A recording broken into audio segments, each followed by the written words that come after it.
Anthony Joshua's hopes of becoming a three-time world heavyweight boxing champion ended in spectacular style on Saturday night. He was knocked down 4 times by the impressive Dubois before the fight was eventually stopped in the 5th round in front of a record 96,000 fans at Wembley Stadium. It is now up to Saudi Arabia, who put the money up for the fight, whether or not AJ will get a rematch. And therein is a bigger discussion. Not everyone who was expecting to cover the fight on Saturday night was admitted. Oliver Brown is the chief sports writer at The Telegraph. He's had some critical things to say about sports washing and Saudi Arabia's involvement in the sport. This weekend, his pass for Wembley was revoked. Oliver, good to see you. Revoked, why? Well, to go to the simple chronology of it, some weeks ago we applied for accreditation to cover this fight, a huge all-British fight, clearly. But on Friday, I wrote a piece that was highly critical of this Saudi bankrolled occasion in the middle of London. I called it Saudi Disneyland and said that it was just being used as a way to project the cachet of the kingdom on British soil.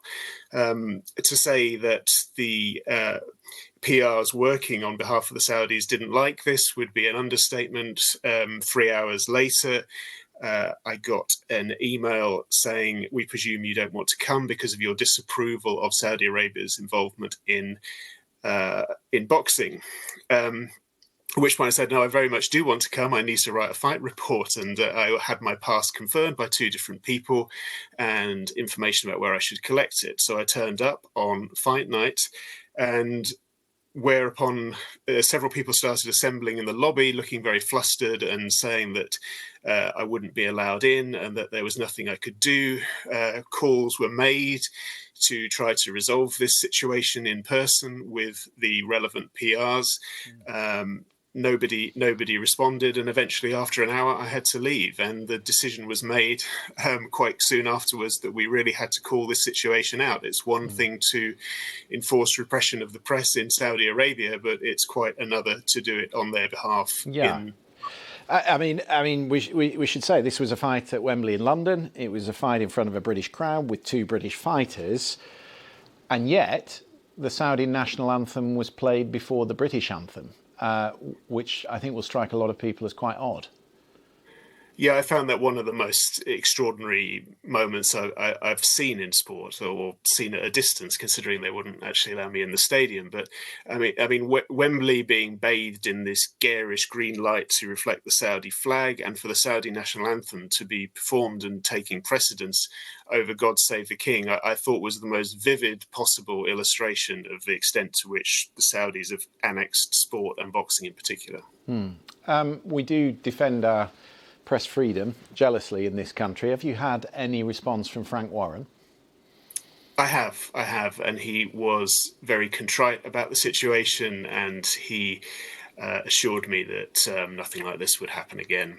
I should stress, though, that this wasn't Queensberry were in charge of the accreditation, but this wasn't a Queensberry decision. This was made by PRs working directly for the Saudis. Just coming back to the Saudi Disneyland piece that you wrote, what was it that so offended you about the way they promoted this fight? Because let's be honest, I mean, boxing's never been the cleanest of sports in terms of how it's financed and how the money is put up. So what's so different about Saudi Arabia doing it?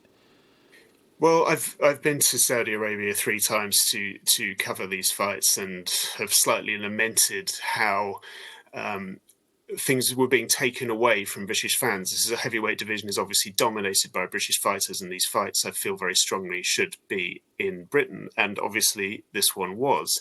But the way it was branded as Riyadh season Wembley edition, it just gave the impression that Britain is being used as a mere subsidiary of the Saudi state, which is just encroaching in ever more insidious ways into sport. It's just, a total buyout. I mean, there's not, ultimately there's not a huge amount I can do about that. The pocket, deep pockets go a long way in sport. Well, indeed they do. Yeah. Well, listen, we have tried to get a response from the Saudis. We've not had it as yet, but if they want to come on the programme and put their point of view, we will, of course, carry that. Oliver, thank you very much for coming on the programme. We appreciate it.